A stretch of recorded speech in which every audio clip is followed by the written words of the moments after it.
Hi again then guys, and welcome to another Rivals matchup on Gran Turismo 6, and in this particular battle we're pitting the three probably most iconic DTM touring cars on Gran Turismo in a head-to-head battle. These are the three old school 90s DTM touring cars. We will be featuring the newer models like the Astra and the CLK in a later Rivals match, but for now we're focusing on these old school machines. Now, two of these three cars are hugely popular, even among people who aren't necessarily the biggest touring car aficionados, and it's not hard to see why. They're just really good cars, and those are both of the all-wheel drive models, the Alfa Romeo and the Opel or Vauxhall Calibra. For this Rivals match, we will be using the Opel version, as it is the stronger of the two for specs. The third car is perhaps a little weaker, or at least you'd think so. The Mercedes 190e may be a bit more of a collector's piece, but let's find out. First up we have the Alfa Romeo 155. This has been on Gran Turismo for a long time, as far back as GT2 at least, and even from back then I loved the look of this car when I was a kid, and it's a vehicle which doesn't just have the impressive appearance, but can actually back that up with performance, more than enough performance. It's always had one of the most unique engine sounds on Gran Turismo. It has the fantastic advantages of all-wheel drive, but also ultra-low weight and pretty high power. Not necessarily as powerful as some other race cars, but certainly more than enough to get the job done. And it's always been a vehicle which was considerably more beginner-friendly, alongside the Calibra as well, for people who maybe want to have the kind of track performance that a race car gives you, but don't necessarily have the handling expertise, driving expertise, or just experience to get the best out of a rear-wheel drive race car, especially once you get up into serious, say, GT1 or LMP category. Those cars aren't great for beginners. Touring cars, on the other hand, really are, because they are extremely quick, but also very easy to drive. Now, as far as the Alfa Romeo goes, the value on this car is easily at least as good as the other two, because they all cost the same, 1.25 million credits. And for all three of these cars, I would say that is an excellent price. I would say even more so for these older DTM cars, because not only are they extremely fast, and that they certainly are, but they're also much better as collector's pieces. They're so historically significant, not just to the Gran Turismo series, but just in general, in real life as well. And as such, you really do get the best of both worlds. What though about the Opel? Well, as far as the Calibra goes, either the Vauxhall or the Opel version, the Opel being the better of the two in terms of on-paper numbers, I've always preferred this, to be honest, to the Alfa Romeo. I really like the Alfa Romeo, but there's just something about the Calibra which I always preferred the look of. Now, around the track, they're both brilliant, but the question is which one's actually better. Now, as you can see from the lap times, just comparing these two without even factoring in the Mercedes, you can already see that the Alfa Romeo is the dominant vehicle, at least with me driving on the Nürburgring Ring in fully tuned form. Now, if you change the driver, most definitely, if you change the track as well, and certainly if you change the tuning, that could come out differently. The Alfa Romeo isn't necessarily always the fastest, but on this particular occasion it was, and both cars give you great lap times, especially considering that both of these vehicles are far, far under 600 pp, which is typically the kind of level that you'd expect to give you these kind of lap times. Now, as far as overall ability, both cars are so good that I don't think I would really recommend one instead of the other. If anything, I would recommend getting both, because they're similar enough to be great rivals, but also different enough to both be worth looking into. I would say that the Calibra is perhaps a little softer, but not necessarily more beginner-friendly. They're both beginner-friendly, but the Alfa Romeo, I would say maybe easier to drive, but the Calibra, at least for me personally, has more of a feeling of safety. It's a car that feels like it's doing a lot of the work for you. Whereas with the Alfa Romeo, it's still beginner-friendly, but it feels a little bit more aggressive, a little sharper, and around the track, at least here, was quicker. Perhaps the most interesting question, though, is how does the Mercedes compare? Well, let's find out. Now, this Mercedes is easily the most underestimated of these three cars. It has so many disadvantages compared to the other two. For a start, it costs the same despite being an older, less powerful vehicle. That's not a good start.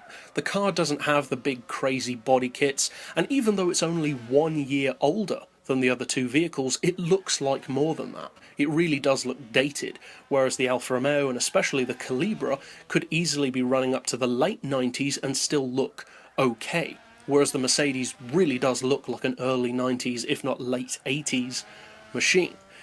Now, the fact that it's also rear-wheel drive could have you think that it may not be quite as good. Now, that's actually not the case, because the Mercedes makes up for that by being smaller and therefore more nimble and also lighter.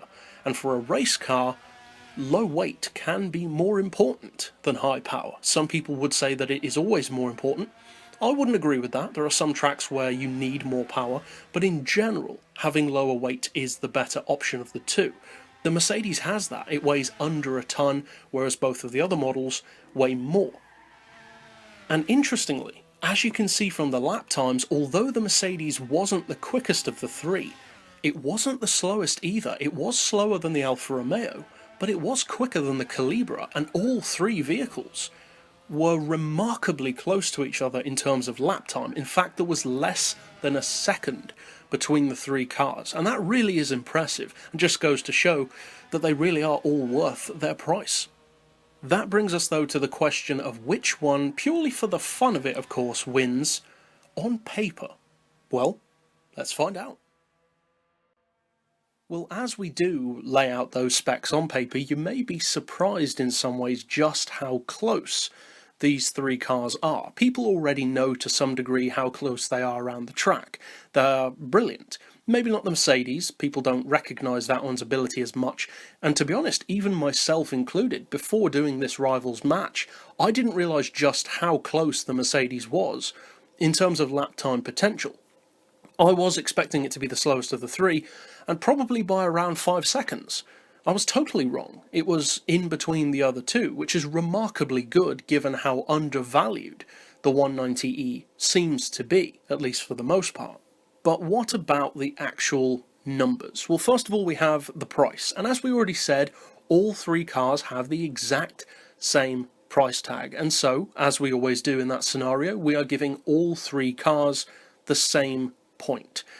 What though about engine capacity? Well, this is actually one of the narrowest differences that we've ever had in this series, because all three cars are 2.5 litres, but it really does come down to the cc difference. The smallest of the three is the Mercedes at 2490, then it's the Calibra at 2496, and just edging it out to the point is the Alfa Romeo at a fraction under a perfect 2.5 litre capacity. As far as PP, again, there's not much at all between them. In fact, they go up by 1 point each.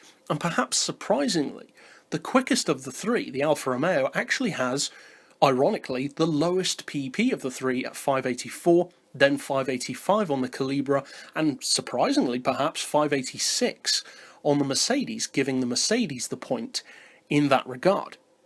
As far as power, it changes dramatically once you introduce the difference between the Vauxhall and Opel versions, because the Vauxhall Calibra has a lot less power, which I actually didn't realise until it was pointed out to me a while ago by subscribers of the channel, and I'm grateful for that because I really didn't know there was any difference at all. Now, that difference is enough to give the Calibra a point at 635 horsepower. Interestingly though, for torque, it swings totally the other way, because the car that has the least power and the smallest engine still turns out to have the most torque, and not by a small margin.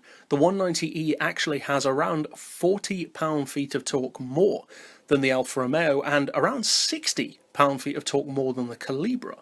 That's pretty impressive, and again is enough to give the Mercedes the point in that regard. As far as weight, well again, obviously that point goes to the Mercedes being the only one of the three to drop below 1,000 kilos, or 1 ton. Even the other two cars though aren't heavy at all, especially given that they have all-wheel drive. And as far as horsepower per ton, although it is the least powerful of the three, the fact that it is lighter by those few kilos means that the Mercedes does actually beat the other two out. It only has 7 horsepower per tonne more than the Alfa Romeo, but still, that's enough to give it the victory. And although, as always, we don't give out points for the lap time because there are simply too many variables involved, it is interesting to note that, as we said, coming in first is the Alfa Romeo, then the Mercedes, and then in last, the Calibra. And you could probably assume, safely so, that the Vauxhall Calibra would be even slower again, given that it does have slightly inferior specs to the Opel version on both power and weight in particular. And so, if you've been counting along with the points, or, to be honest, even if you haven't, it's not too difficult to notice that perhaps the car which you wouldn't really give much thought to of being the best of the three on paper actually is the one that wins, because coming in a joint second place are both the Alfa Romeo and the Calibra with 2 points apiece, and coming in first, surprisingly, at least for me personally, is the Mercedes, the oldest car of the three, the least powerful car of the three, and probably the most underused and certainly most undervalued of the three, with 5 points. Just goes to show that the car which you think is nowhere near as good can actually be a lot better than you give it credit for, even if you've been talking cars for as long as I have. I still expected the Mercedes to be the worst of the three because it just has that kind of image to it of being more of a collector's item than a race car which can still cut it. But good on the car for proving that it really still can cut it with even what are considered to be the best of its rivals. But that's it overall for this particular Rivals match. If you would like more in-depth reviews, of course, for these three vehicles, as well as literally all of the other touring cars in the game, then you can check out my playlist for those at the end of this video. But for now, as always, thanks for watching.